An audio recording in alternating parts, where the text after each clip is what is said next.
Part two, now that I'm a little bit more calm. I'm a little bit more calm. A lot of times it feels like life is kind of try not testing you, but signaling you who you are so that you step into who you are meant to be. I'm not one of those people who really necessarily think that there's a specific destiny, I think there's, because if you say that, oh, this is your destiny, what you're really saying is destiny is like destination, right? This is where you feel like you've arrived. No. On the contrary, I would say that you're always arriving. If you don't feel like you're in your destiny right now, then it's like you're never getting to your destiny.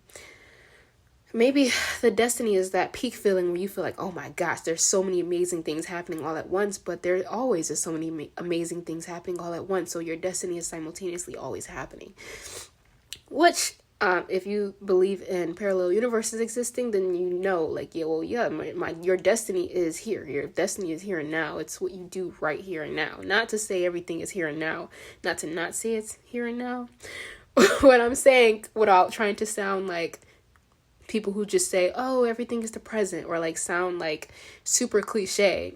What I'm saying it from the perspective of is that this feeling that you have when you feel like, oh, I just need to go towards my destiny, I need to go towards my purpose, that's really in that moment what you feel you should be doing in that moment. It's not really necessarily a specific place, or it can be, but it's like, don't make it so dull, because when you focus on it being like this specific person, place, or thing, then it makes it kind of dull versus just seeing in that time, space, period, in that moment, what's actually happening in that moment, literally in that moment. So yeah, it might sound cliche, but it is about really being here in the now, but really understanding to the deep aspect of what here and now really is signaling and saying to you.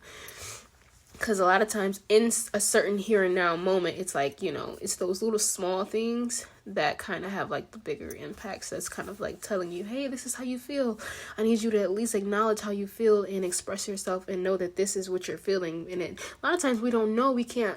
It's like being a child sometimes. It's like you can't really, even people in their adulthood still struggle with communicating everything that's on their mind. No one just has like, unless you're just like a walking, I'd be one of those people who are like my own walking therapist, because like anything that I go through, I just kind of like therapeutic myself through it.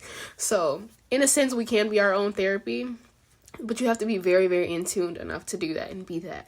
You have to be very in tuned enough to do that. You have to slow down the actual reality and be still enough to actually meditate in that moment and actually see what's going on. Like, okay, this is how I actually feel. Why do I actually feel this way? And it will probably be weird in real life to actually blur out like this is how I feel. But some people actually